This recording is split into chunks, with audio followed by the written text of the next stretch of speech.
பண்ணுறது தான் health. So இதோட இன்ஃபர்மேஷன் கலெக்ட் பண்ணுறது தான் இதோட மெயின் சோர்ஸ் ஆஃப் ஜிஸ்டே health information system. So information என்ன? தகவல்னா நமக்கு ஒரு விஷயம் தெரியும், பார்த்து தெரிஞ்சுக்கிறது. ஸோ இங்கே வைட்டல் பே இருக்குல்ல, யாரெல்லாம் போயிட்டு வைட்டல் பே அங்கே போய் என்ன பண்ணுவீங்க? வைட்டல்ல வெறும் பிபி கனெக்ட் பண்ணுறதுக்கு வச்சுக்கேன். இப்போ போதுமா இது இந்த இன்ஃபர்மேஷன்? 1 2 20 இப்படி இன்ஃபர்மேஷன் இது மட்டும் போதுமா? 50+ அப்படின்னா கண்டிப்பாக பிபி அதிகமாக இருக்கிறதுக்கான வாய்ப்பு இருக்குது. ஸோ இந்த மாதிரி குரூப் ஆஃப் இன்ஃபர்மேஷன் சேரும்போது தான் அதுக்கு பேரும் ப்ராப்பர் இன்ஃபர்மேஷன் அண்ட் டேட்டான்னு ஒரு டேபிள் இருக்குது. ஸோ அதோட டிஃப்ரென்ஸ் என்னன்னா வெறும் ஒரு சின்ன வேல்யூ ஒரு டேட்டா கிடையாது, ஒரு ஹோல் இன்ஃபர்மேஷன் கம்ப்ளீட்டாக ஒரு விஷயம் தெரியறது தான் அதோட இன்ஃபர்மேஷன். ஸோ இதை எதுக்கு ரெக்கார்ட் பண்ணணும்? எதுக்கு இந்த ரெக்கார்ட்? இதெல்லாம் தேவை இருக்குன்னு ஃபஸ்ட்டு தெரிஞ்சுக்கணும். எது இப்போ சும்மா எல்லா கிளினிக்கும் வராங்க போகிறாங்க, பேஷண்ட்ஸில் வந்து இன் அண்ட் அவுட் இருந்துகிட்டே இருக்கும். எங்கே அதிகமாக இருக்குது, எங்கே கம்மியாக இருக்குது, அது தெரிஞ்சுக்கிறது தான் இந்த ஹெல்த் இன்ஃபர்மேஷன் சிஸ்டம். ஸோ இதில் முக்கியமான விஷயம் என்னென்னா டெமோகிராஃபி. டெமோகிராஃபினா என்ன? Population studies. பாப்புலேஷன் ஸ்டடீஸ்னா என்னெல்லாம் பாப்புலேஷன் ஸ்டடீஸ் என்னெல்லாம் கவர் ஆகும்?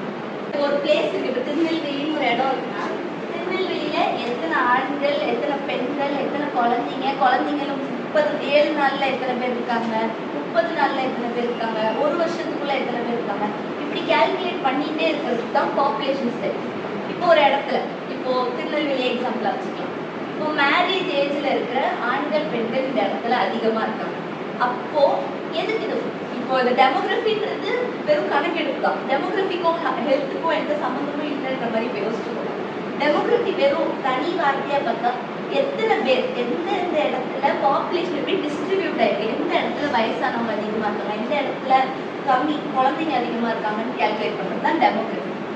இப்போ இதை கேல்குலேட் பண்ணுறதுனால இப்போ நீங்கள் சொன்னீங்கல்ல டெத் ரேட், பர்த் ரேட், இதெல்லாம் நம்ம கேல்குலேட் பண்ணுறப்போ நமக்கு என்ன இன்ஃபர்மேஷன் கிடைக்கும்னா, இப்போ அதான் திருநெல்வேலியில் கல்யாண வயசில் இருக்கிற பெண்கள் அதிகமாக இருக்கும்.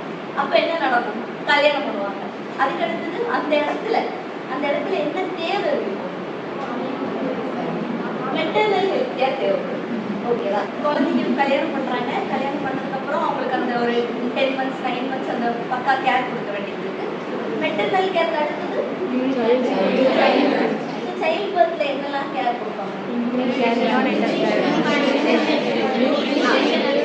ஸோ இந்த வேக்சினேஷன் ஸ்கெடியூல் ஃபாலோ பண்ணுறது, போலியோ கொடுக்குறது, அவங்களுக்கு ஒரு பக்கா ரெக்கார்ட் மெயின்டைன் பண்ணுறது. ஸோ இதெல்லாம் கவர்மெண்ட்டுக்கு தெரியும். ஸோ மெயின் டாப்பிக்கோட நீடே எந்த டிஸ்ட்ரிபியூஷன், வயசானவங்க அதிகமாக இருந்தால் ஜீரியாட்ரிக் கேர் தேவைப்படும், குழந்தைங்க அதிகமாக இருந்தால் பீரியாட்ரிக் கேர் தேவைப்படும், மெட்டர்னல் கேர் தேவைப்படுது. ஸோ இதெல்லாம் கேல்குலேட் பண்ணுறதுக்காக தான் நம்ம இன்ஃபர்மேஷன் எடுக்கிறோம், இன்ஃபர்மேஷனை கவர்மெண்ட் கொடுக்குறோம், அதை அனாலிசிஸ் பண்ணுறோம், கடைசியில் நமக்கு அதுக்கு தேவையான ஹெல்த் கேர் மெடிக்கேஷன்ஸ் கிடைக்கும். ஸோ இப்போ நம்ம வாழ்கிற இந்த டைமில் நம்ம இதை பார்க்கணும். அடுத்த ஒரு 30 வருஷம் கழிச்சு என்ன நடக்கும்? இந்த டேட்டா இருந்துச்சுன்னா மலேரியாவில் தான் ஸ்டார்ட் ஆச்சு. மலேரியா வந்து தான் இந்த ஹெல்த் ரெக்கார்ட் சிஸ்டமோட இம்பார்ட்டன்ஸ் தெரிஞ்சு எல்லாரும் ரெக்கார்ட் பண்ண ஆரம்பிச்சாங்க. அது வரைக்கும் தமிழ்நாட்டில் அதோட இது இல்லை. பிறப்பாங்க, ரெஜிஸ்ட்ரேஷனே ஒழுங்காக இருந்திருக்காது, குழந்தைங்க பேர் யார் இறந்துருக்காங்க இதெல்லாம் கண்டிப்பாக மேண்டட்டரியாக பண்ணதில்லை அந்த அளவுக்கு. அது எப்போ ரொம்ப இம்போசிவாக ஆரம்பிச்சிச்சுன்னா அந்த மலேரியா அவுட் பிரேக் அப்படின்னு தான் ஆரம்பிக்கும். ஸோ இப்போ இந்த மலேரியா அவுட் பிரேக்கில் இந்த வார்டு அலாட் பண்ணியிருக்காங்க, இதில் பேஷண்ட்ஸ் வந்திருக்காங்க, இந்த சீசனில் இவ்வளோ பிரச்சனை வந்துருக்குன்னு ரெக்கார்ட் பண்ணிருக்காங்க. ஸோ அடுத்தது ஒரு 10 வருஷம் கழிச்சு இதே மாதிரி டெங்கு அவுட் பிரேக் வரும்போது அவங்க என்ன பண்ணுவாங்கன்னு நினைக்கிறீங்க? அந்த ரெக்கார்ட்ஸ் எடுத்து பார்ப்போம், என்ன மாதிரி கேர் கொடுத்துருக்காங்கன்னு அதுக்கு தெரியும். எத்தனை பேர் வராங்க, எந்த சீசனில் அது பீக் ஆகிருக்கு, எப்படி அதை கண்டுபிடிக்கணும், இது எல்லாத்துக்குமே நம்ம இப்போ ஸ்டோர் பண்ணுறது இப்போ நம்மளோட ஹெல்த் கேர் இம்ப்ளிமெண்டேஷனுக்காக மட்டும் இல்லை, இப்போ நடக்கிற கவர்மெண்ட் பாலிசிக்காக மட்டும் இல்லை.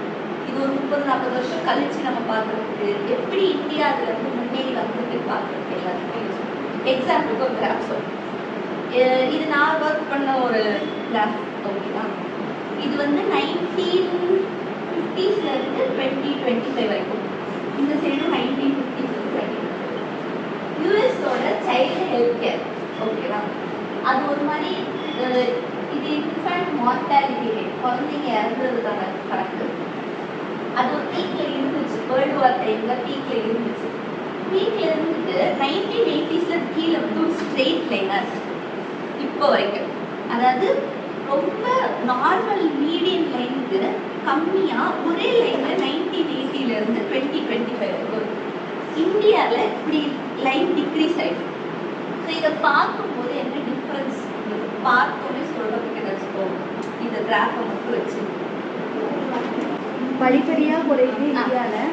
அது வந்து குறைஞ்சி அப்படி அதே இதில் சாமி. ஆமாம், கிட்டத்தட்ட 45 வருஷமா நல்லாவே குறைஞ்சிருக்கீங்க. ஒரு பீக்கில் தான் இருந்துச்சு, நம்மளுக்கும் பீக்கில் தான் இருந்துச்சு. இப்போ இந்த இம்யூனைசேஷன் எல்லாத்தையும் கொண்டு வந்தது, ஃபீமேல் மார்டாலிட்டி ரெடியூஸ் பண்ணது, இந்த குழந்தைங்களை கொள்ளாமல் இதெல்லாம் பண்ணி நம்ம ரெடியூஸ் பண்ணிட்டு நம்மளும் ஒரு நல்ல இடத்துல தான் இருக்கும். ஆனால் அதே இடத்துல ஒரு கண்ட்ரி ஒரு டிராஸ்டிக் ரெடியூஸ் பண்ணியிருக்காங்க, பண்ணிட்டு அதிலேயே மெயின்டைன் பண்ணுறாங்க. ஸோ அங்கே நேச்சுரல் டெத் தான் நிறைய இருக்குது. ஸோ ஹெல்த் கேர் இல்லாமல் டெத்தை ரொம்ப கம்மி பண்ணியிருக்காங்க அப்படிங்கிறதுக்கான ஒரு. ஸோ இந்த மாதிரி ஒரு இப்போ 1980 அவங்க அதை ரெக்கார்ட் பண்ணலன்னா நமக்கு தெரிஞ்சிருக்கிறதுக்கான வாய்ப்பு இருக்கா?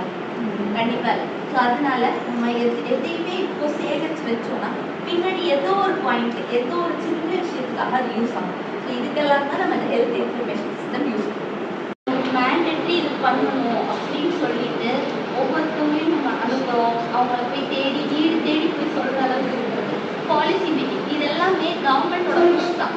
நம்ம யாருமே நம்மளாம் இதை எடுத்து டெசிஷன் பண்ணுவோம். ஸோ அந்த மாதிரி புஷ் பண்ணும்போது நான் சொன்ன இன்ஃபேக்ட் மார்டாலிட்டி கம்மி ஆயிடுச்சுனாவே.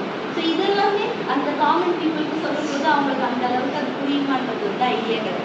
ஆனால் நமக்கு அது நம்மளோட ஹெல்த் கேரில் ஒரு டிராஸ்டிக் சேஞ்ச் கொண்டு வருதுன்னா ஸோ அதுக்கேற்ற மாதிரி பாலிசி மேக்கிங் பண்ணுறதுக்கு ஹெல்த் இன்ஃபர்மேஷன் சிஸ்டம் ரொம்ப இம்பார்ட்டன்ட். அடுத்தது பேஷண்ட் கேர். ஸோ நம்ம அவங்க வீட்டில் போய் தேடி கூப்பிட்றோம், அவங்க இங்கே வராங்க, அதுக்கேற்ற மாதிரி நம்ம ஹெல்த் கேர் அரேஞ்ச் பண்ணுறோம். இங்கே ஒவ்வொரு இடத்துலையும் நமக்கு பீடியாட்ரிக் வார்ட்னா இதுக்கு நம்ம பண்ணணும் அப்படின்னு சொல்கிறதுக்காக நீங்கள் இருக்கீங்க. எல்லா இடத்துலையும் அவங்களுக்கான அவேர்னஸ் அந்த போர்டு இருக்கிறது, இது எல்லாமே அவங்க பார்வையில் பண்ணுறதுக்கு நம்ம பேஷண்ட் கேர் நம்ம ஹாஸ்பிட்டலில் ஆர்கனைஸ் பண்ணுறோம். ஸோ இதெல்லாம் தான் objectives of health care system. இதெல்லாம் இந்த 9 பாயிண்ட்ஸ் இருக்கும். இந்த 9 பாயிண்ட்ஸுமே ரொம்ப இம்பார்ட்டன்ட். அதில் இந்த 6 ரொம்ப இம்பார்ட்டன்ட். இது நீங்கள் ஒரு ஸ்டோரி லைன் மாதிரி வச்சுக்கலாம். நம்ம ரெக்கார்ட் பண்ணுறோம், அலர்ட் பண்ணுறோம், எஃபிஷியண்ட்டாக நம்மளோட ஹெல்த் கேர் அரேஞ்ச் பண்ணுறோம், அதுக்கேற்ற மாதிரி கவர்மெண்ட் பிளானிங் இருக்குது, பாலிசி மேக் பண்ணுறாங்க, பேஷண்ட் கேர் நம்ம இருக்கும். ஸோ இதெல்லாம் ஞாபகம் வச்சுக்கணும். ஸோ இது 3EP அப்படிங்கிற புரிகிற மாதிரியான கிராஃப்ஸ் அண்ட் இன்ஃபர்மேஷன்ஸ் நம்ம ப்ரொவைட் பண்ணுறோம். அடுத்தது facility for data feedback. So இது வந்து எந்த அளவுக்கு இருக்குன்னு தெரியல. ஃபீட்பேக் கேட்குறது, யாராச்சும் ஃபீட்பேக் கேட்டிருக்கீங்களா இது வரைக்கும்? Feedback, survey information. நாங்கள் இருக்கிற இடத்துல ஓபிடியில் வந்துட்டு வெளியே போகும்போது பேஷண்ட் ஃபீட்பேக்னு ஒரு ஃபார்ம் இருக்கும். ஸோ அது வந்து நிறைய பேர் படிக்க முடியாதவங்க தான் இருப்பாங்க, அதுக்குன்னு ஒருத்தவங்க இருப்பாங்க அதை ஃபில் பண்ணுறதுக்கு. அது எதுக்குன்னா நீங்கள் வந்து டாக்டரோ நர்ஸோ உங்களுக்கு தேவையான ஹெல்ப் கொடுத்தாங்களா, ஒருவேளை உங்களுக்கு அது கிடைக்கலையா, எந்த மாதிரி நீங்கள் ஃபீல் பண்ணுறீங்க அப்படிங்கிறது ஃபீட்பேக். நம்ம அதை 5 ஸ்டார் ரேட்டிங் ஒரு ஆப் இன்ஸ்டால் பண்ணி லாஸ்ட்டில் கொடுக்கணும். அந்த மாதிரி எப்படி உங்களுக்கு இந்த ஹெல்த் கேர் நீங்கள் நினச்ச இன்ஸ்ட்ருமெண்ட்ஸ் இங்கே இருக்கா, பிபிஆர் வந்து பிபிஆர் பேரண்ட்ஸ் இல்லாமல் இருக்கும், இந்த மாதிரி யாராச்சும் உங்களை கவனிக்காமல் இருக்காங்களா, இது எல்லாமே எடுக்கிறாங்க. இது ஏன் எடுக்கிறாங்க? டாக்டர்ஸ் ட்ரீட்மெண்ட் கொடுத்துருவாங்க, நர்ஸ் அவங்களுக்கு டேக் கேர் பண்ணிக்கிறாங்க, இது எல்லாமே நடக்கும். ஆனால் பேஷண்ட் சாட்டிஸ்ஃபேக்ஷன் இருந்துருக்காங்க. எல்லா இடத்துலையும் இன்னும் அதே மாதிரி இருந்தாங்கன்னா இன்ஃபர்மேஷன் கேதர் ஆகி ஒரு ரெக்கார்டாக இருக்காது. இப்போது டாப் 10 ட்ரெண்ட் மேலே இருக்கிறது கம்ப்யூட்டரைஸ் பண்ணுறது. கம்ப்யூட்டரைஸ் பண்ணலைன்னா என்ன ஆகும்னு நினைக்கிறீங்க? அது யாரோட கண்ட்ரோலில் இருக்குன்னு யாருக்குமே தெரியாது. இப்போது ஒரு இடத்துல ஏற்றுறோம், யூஹெச்ஐடி தெரியுமா? அமெரிக்கன் ஸ்டாண்டர்ட்ஸில் யூஸ் பண்ணுற ஒரு வேர்ட் நம்மளுக்கு இது எந்த அளவுக்கு எஃபிஷியன்ட் யூஸாக இருக்குன்னு தெரியல, ஆனால் இது வந்து ரொம்ப இம்பார்ட்டன்ட். ஸோ இந்த மாதிரி இருக்கும்போது அவங்களோட பேஷண்ட் ஹிஸ்ட்ரி, அவங்க பேக் ஹிஸ்ட்ரி, எத்தனை வாட்டி அவங்க ஹாஸ்பிட்டல் போகிறாங்க, அவங்களுக்கு என்னென்ன ஹெல்த் கேர், என்னென்ன மெடிக்கேஷன் எடுக்கிறாங்க, இது எல்லாமே இந்த யூஹெச்ஐடியில் இருக்குது. ஸோ இதுதான் இப்போ ட்ரெண்டில் இருக்கிற இன்ஃபர்மேட்டிவ் சிஸ்டமில் இருக்கிறது. ஸோ இதை யூஸ் பண்ணுறப்போ நம்ம டேட்டாவை பத்திரமா பார்த்துக்கலாம். ரூரல் ஏரியா, போதும். ஏன்னா நம்ம கவர்மெண்ட் சைடு எந்த அளவுக்கு இம்ப்ரூவைஸ் பண்ணுறோன்றது அது ப்ரைவேட்டைசேஷன் அது ஆகிட்டே தான் இருக்கும். நிறைய இடத்துல அவங்க கூட ஆட் பண்ணுவாங்க. ஸோ அந்த மாதிரி இன்ஃபர்மேஷன் ஹெல்த் இன்ஃபர்மேஷனுக்கு அப்ரோப்ரியேட் டேட்டா கிடையாது. ஃபினான்ஷியல் ஸ்டாட்டிஸ்டிக்ஸ் இங்கே எதுக்கு பார்க்கணும்னா, இப்போ சில பேர் வருவாங்க, அவங்களால பேசிக் ரெக்குவயர்மெண்ட்டுக்கு கூட அவங்களால அஃபோர்ட் பண்ண முடியாது. அப்போ அந்த இடத்துல சில ட்ரீட்மெண்ட்ஸ் காசு கொடுத்தா தான் கிடைக்கும்னு இருக்கு, சிலருக்கு அவங்களால அஃபோர்ட் பண்ண முடியாது. இப்போ அந்த இடத்துல கவர்மெண்ட் இன்னும் எந்த அளவுக்கு அவங்க ஃபண்ட் ஒதுக்கி ஃப்ரீயாக அதை மக்களுக்கு கொண்டு போகணுமோ அதை கொண்டு வரது தான் ஃபினான்ஷியல் ஸ்டாட்டிஸ்டிக்ஸ். 10 இயர்ஸில் எஜுகேஷன் ஒரு 5 இயர்ஸ் தள்ளி போகும். ஸோ இதை பார்க்கும்போது விமன் எம்பவர்மெண்ட், விமன் எவ்வளோ படிக்கிறாங்க, அதனால மேரேஜ் தள்ளி போகிறது, அதுக்கப்புறம் அவங்களுக்கு ஒரு ப்ராப்பர் ஐடியா இருக்குது இந்த ஏஜ் குரூப் கரெக்ட் இல்லை, இந்த ஏஜ் குரூப்னு ஒரு மாஸ் கம்யூனிட்டியே மாற்றினதுனால இது டோட்டல் இந்தியா ரிப்போர்ட்டில் ஒரு 5 இயர்ஸ் இது தள்ளி போகுது. ஸோ இது ஒரு இம்ப்ரூவ்மெண்ட். ஸோ இந்த மாதிரி விஷயங்கள்லாம் கண்டுபிடிக்கிறது தான் இந்த ரேட்ஸ் கால்குலேட் பண்ணுறது.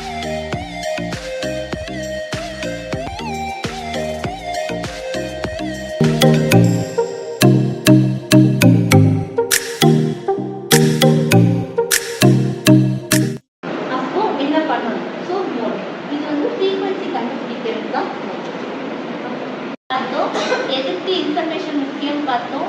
ஒரு வேல்யூ இன்ஃபர்மேஷன் இல்லை, குரூப் ஆஃப் வேல்யூஸ் தான் ஒரு இன்ஃபர்மேஷன்.